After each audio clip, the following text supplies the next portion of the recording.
নীল আকাশে খুব ওপরে মেঘের ভেতর লুকানো একটা জাদুকরী গ্রাম আছে। গ্রামের নাম বেলুনপুর। এখানে সব ঘরই বেলুন দিয়ে বানানো। আর গ্রামের জনপ্রিয় ডেলিভারি বয় হল ছোট্ট মোটা লাল রঙের খরগোশ পাফি।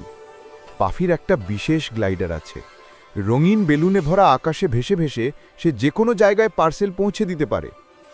এক সকালে গ্রামের মেয়র দাদু হাঁস হাম্বা পাফিকে ডাকলেন। পাফি, আজ তোমার জন্য খুব জরুরি কাজ আছে। আমাদের গ্রামের জাদুশক্তি যে গোল্ডেন বেলুন থেকে আসে সেটা গত রাতে হারিয়ে গেছে। এটা ফিরিয়ে আনতে না পারলে পুরো গ্রাম নিচে পড়ে যাবে। পাফি চমকে উঠল। কি, গোল্ডেন বেলুন হারিয়ে গেছে? কে নিতে পারে? হাম্বা দাদু বললেন, বাতাসে খবর আছে ওটা সম্ভবত নিচের জঙ্গল দ্বীপে পড়েছে। তোমাকে আজই ওটা খুঁজে আনতে হবে। পাফি তার গ্লাইডার ঠিক করল, বড় রেনবো বেলুনগুলো ফুলিয়ে নিল এবং বলল, চলো অ্যাডভেঞ্চার শুরু। পাফি আকাশ থেকে নিচের জঙ্গলে নামতেই দেখল সব গাছগুলো নড়াচড়া করছে, যেন ওর দিকে তাকিয়ে আছে। কিছু দূর যেতে না যেতেই তার সামনে হাজির হলো এক বিশাল মোটা দুষ্টু রঙিন বাদর মুন্টু।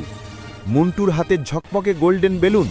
পাফি বলল, হে মুন্টু, এটা আমাদের গ্রামের জাদুর বেলুন, এটা ফেরত দাও। মুন্টু হাসল, না, এটা থাকলে আমি আকাশে উড়তে পারবো, আমি কখনোই এটা দেব না।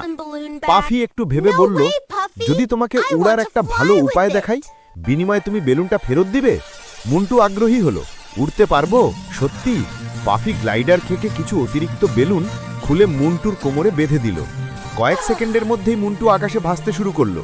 বাদর খুশিতে চিৎকার করে বলল, ওহো, আমি উড়ছি। খুশিতে মুন্টু গোল্ডেন বেলুনটা পাফির হাতে তুলে দিল। পাফি কাজ শেষ করে আকাশে ভেসে বেলুনপুরে ফিরে এলো। গ্রামে ফিরে সবাই উল্লাস করতে লাগলো। গোল্ডেন বেলুন যখন গ্রামের কেন্দ্রে রাখা হলো, সব ঘর আবার জ্বলজ্বল করতে শুরু করলো। হাম্বা দাদু পাফিকে আলিঙ্গন করে বললেন, তুমি শুধু গ্রাম বাঁচাওনি, নতুন একজন বন্ধুও বানিয়েছ। সত্যিকারের নায়ক বলতে এটাকেই বোঝায়। পাফি লাজুক হেসে বলল, কাজটা কঠিন ছিল কিন্তু মজা ছিল। আগামীকাল আবার নতুন অ্যাডভেঞ্চার। ক্যামেরা ধীরে ধীরে আকাশে উঠে যায়। বেলুনপুর ঝকমক করছে আর পাফি তার গ্লাইডার ঠিক করছে পরবর্তী অভিযানের জন্য।